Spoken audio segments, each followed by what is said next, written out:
हमारी 2015 में सरकार बनी थी तो हम इस वादे के साथ आए थे कि महिलाओं की सुरक्षा को लेकर जो हमसे बन पड़ेगा हम करेंगे। दिल्ली पुलिस हमारे पास नहीं है जो कि सीधे सीधे जनता की सुरक्षा के लिए जिम्मेदार है, लेकिन हमारे दायरे में जो कुछ आता था हमने वो सब किया। हमने पूरी दिल्ली में इतने सीसीटीवी कैमरे लगा दिए जो कि पूरी दुनिया में सबसे ज़्यादा, न्यूयॉर्क, टोक्यो, फ्रांस, पेरिस, सारी दुनिया में, लंदन, जितने सीसीटीवी कैमरे हमने लगाए हैं पूरी दुनिया में उतने कहीं नहीं है, और केवल 5 साल के अंदर लगा दिए इतने सीसीटीवी। जितने डार्क स्पॉट्स थे हमने वहां पे स्ट्रीट लाइट्स लगवाई, और उसी दिशा में हमने बसों के अंदर बस मार्शल्स की नियुक्ति की। एक तरफ बसों के अंदर सीसीटीवी कैमरे भी लगाए गए, पैनिक बटन भी लगाए गए, और साथ साथ बस मार्शल्स की नियुक्ति भी की गई, क्योंकि बसों के अंदर न केवल महिलाओं की सुरक्षा का मामला है, छोटे मोटे कई सारे अपराध होते हैं, जेब कतरे आते हैं, जेब काटते हैं, छेड़छाड़ करते हैं महिलाओं के साथ, किस्म किस्म के अपराध होते हैं। उन सब अपराधों को रोकने के लिए बस मार्शल्स की नियुक्ति का प्रपोजल बनाया गया, और 2015 से बस मार्शल्स अच्छा काम कर रहे थे। मेरे पास ढेरों उदाहरण है जो बस मार्शल्स ने शानदार काम किया है। 20 नवंबर 2019 को मार्शल अरुण कुमार ने देखा कि एक 4 साल की बच्ची को लेके एक आदमी बस से नीचे उतर रहा है, और वो बच्ची जोर जोर से रो रही है ढोलक कुआं के पास।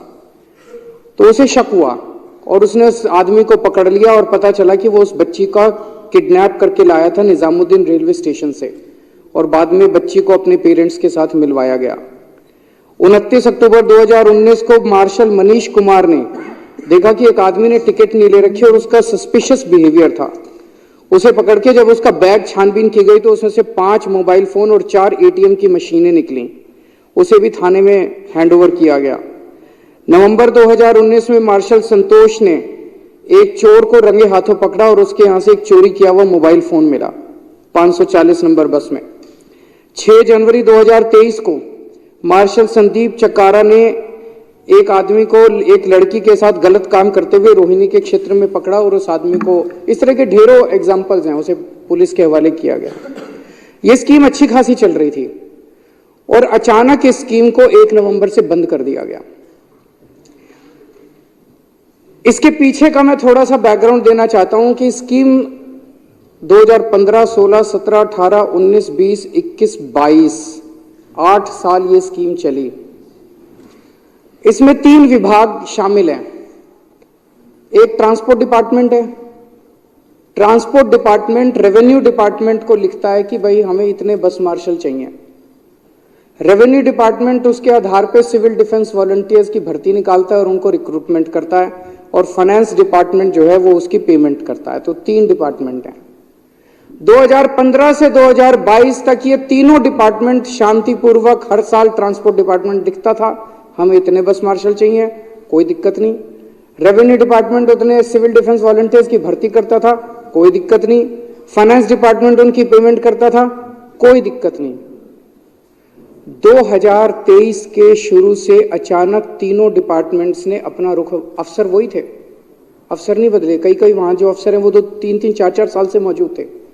अचानक उन्हीं अफसरों ने अपना लिखना बदलना चालू कर दिया, फाइल पे लिखना चालू कर दिया सिविल डिफेंस वॉलंटियर्स का ये काम नहीं है। 7 साल 8 साल तक था काम। अचानक उन तीनों ने, इन्होंने, रेवेन्यू वालों ने भी, फाइनेंस वालों ने भी, और ट्रांसपोर्ट कमिश्नर तो अगस्त तक लिखता रहा कि भाई मेरे को बस मार्शल दो, मेरे को बस मार्शल दो, इनकी पेमेंट करो, पुरानी पेमेंट करो, कई दिनों से तनख्वाह नहीं दे रखे।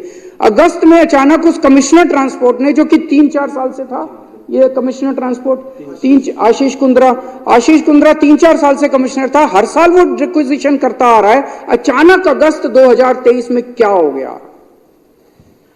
एलजी साहब ने उनको, हमने पूछा अफसरों से क्या हो गया, एलजी साहब ने उनको बुलाया और उनको धमकाया कि अगर तुमने ये स्कीम बंद नहीं की तो तुमको सस्पेंड कर दूंगा, तुमको जेल भेज दूंगा, ईडी छोड़ दूंगा तुम्हारे पीछे, सीबीआई छोड़ दूंगा, तुमको जेल भेज दूंगा। ये इसके पीछे की कहानी है। अफसर रो रहे हैं।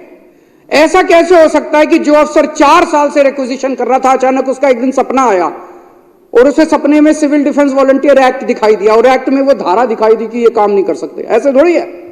बेवकूफ बना रहे हो हमको, पूरी दुनिया बेवकूफ है, सारे देश के लोग बेवकूफ है, तुम ही सियाने हो। उनको बुला बुला के धमकाया गया, ये स्कीम बंद करवाई गई। क्यों? क्योंकि ये स्कीम महिलाओं के अंदर बहुत पॉपुलर थी। दिल्ली के बस में ट्रैवल करने वाले लोगों को ये, जैसे अभी कैलाश गहलोत ने इन्होंने बताया कि उनको ये लगता था कि हमारा अपना आदमी वर्दी में बैठा है, ये हमारी सुरक्षा करेगा, और इस तरह से ये स्कीम बंद करवाई गई। अध्यक्ष महोदय, मेरे को जब पता चला, और सितंबर में, अगस्त और सितंबर में मैंने कागज देखे हैं, मंत्री जी ने, रेवेन्यू मिनिस्टर ने, फाइनेंस मिनिस्टर ने अधिकारियों के साथ मीटिंग्स ली, मिनट्स ऑफ मीटिंग है, मिनट्स ऑफ मीटिंग में कहा गया कि यह स्कीम बंद नहीं होनी चाहिए। लिखित में आदेश दिए गए कि स्कीम बंद, लेकिन एलजी तो सारे डरते हैं। एलजी तो किसी को भी जेल भेज सकता है, एलजी तो किसी को भी सस्पेंड कर सकता है, बड़ा पावरफुल आदमी है, किसी को भी कुछ भी कर दे, तो एलजी से सारे डरते हैं। जब मेरे को पता चला, मैं एलजी साहब से मिलने गया। मैंने कहा, सर ये क्या हो रहा है? मैं सुन रहा हूं कि आप सिविल डिफेंस वॉलंटियर्स को इनको हटाने की वो कर रहे हो। तो उन्होंने कहा कि अरविंद जी देखो, अब बसों के अंदर तो सीसीटीवी कैमरे भी लगे हुए हैं और ये पैनिक बटन भी है, क्या जरूरत है बस मार्शल्स की? हम 280 करोड़ रुपए इनके ऊपर खर्च कर रहे हैं। मैंने कहा, सर मेरे लोग हैं दिल्ली के 2 करोड़ लोग, मैं 280 तो क्या 2080 भी करूंगा खर्च, मेरी मर्जी। मेरे को लोगों ने चुन के भेजा, आपको तो चुन के नहीं भेजा, मेरे को लोगों ने चुन के भेजा है। मैं अपने लोगों की सुरक्षा के लिए 280 क्या 2800 करोड़ रुपए खर्च करूंगा। आप कौन होते हैं इसको रोकने वाले? आप तो नहीं रोक सकते। और मैंने कहा, अगर सीसीटीवी कैमरे और पैनिक बटन से ही हो जाता, तो मैंने कहा सारे राजनिवास के चारों तरफ सीसीटीवी कैमरे तो लगे हुए हैं, पैनिक बटन और दीवारों पे लगा देते हैं, आपकी सुरक्षा हटा देते हैं। क्या जरूरत है आपकी सुरक्षा की? पूरी दिल्ली के अंदर तो सीसीटीवी कैमरे लगाई दिए, पैनिक बटन और लगा देते हैं, हर खंबे के ऊपर दिल्ली पुलिस भंग कर देते हैं। क्या जरूरत है? अरे layers and layers of security होती है किसी भी समाज के अंदर सुरक्षा की। एक लेयर ऑफ सिक्योरिटी बसों के अंदर है सीसीटीवी कैमरे की, एक लेयर ऑफ है पैनिक बटन की, एक है बस मार्शल की। कोई किसी के सामने पैनिक बटन आया और उसको ध्यान आ गया, वो पैनिक बटन दबा देगा। बाद में अगर अपराध को जांच करने के लिए सीसीटीवी कैमरे की जरूरत पड़ी, सीसीटीवी कैमरा। बस मार्शल किसी के सामने बैठा और कोई लड़की को छेड़ रहा है, वो बस मार्शल को कही, भैया इसको जरा सा रोको। हम layers and layers of security, तो उसको रोका कैसे से जा सकता है? तो उन्होंने कहा ठीक है, मैं नहीं रुकने दूंगा। और फिर उन्होंने फाइल के ऊपर आदेश कर दिया कि इनको हटा दिया जाए। जिस दिन ये अखबार के अंदर छपा था, मेरे को याद है, जिस दिन उन्होंने आदेश किया था 2 दिन पहले अखबार के अंदर छप गया था कि एलजी साहब रोकने वाले। मैंने फोन किया एलजी को, सवेरे सवेरे उठ के 8 बजे मैंने फोन किया, सर ये अखबारों में मैं क्या पढ़ रहा हूं? आपने मेरे को प्रॉमिस किया था कि आप इनको नहीं हटाओगे, आप क्यों हटा रहे हो इनको? मैंने उसी दिन चिट्ठी लिखी, मैं कहीं और गया हुआ था उस दिन, मैंने वहां से चिट्ठी लिखी एलजी साहब को कि, और वो चिट्ठी एक चिट्ठी लिखी और 2 बार नोट भेजा है मैंने, एक मंत्री के थ्रू नोट भेजा कि मौजूदा सिविल डिफेंस वॉलंटियर्स को नहीं हटाया जाना चाहिए, मौजूदा सिविल डिफेंस वॉलंटियर्स को कंटिन्यू रखिए। और जब तक वो कह रहे थे कि नहीं हम होमगार्ड करेंगे, मैंने कहा ठीक है, जब तक होमगार्ड नहीं आते तब तक इनको रख लो, और होमगार्ड इन्हीं को नियुक्त कर दो। होमगार्ड आपको कानूनी पेच ही तो फंसाने हैं।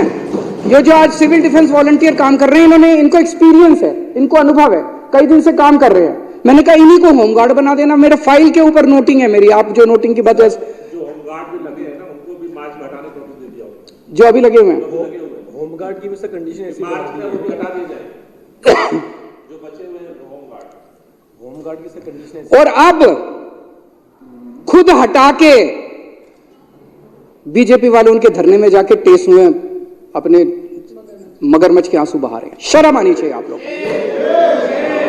थोड़ी सी शर्म बची है तुम लोगों के अंदर तो डूब मरो चुल्लू भर पानी के अंदर। तुम लोग इस तरह की गंदी राजनीति करते हो, खुद ही हटवाते हो और खुद ही उनके उसमें धरने में जाके तुम रोना रोते हो।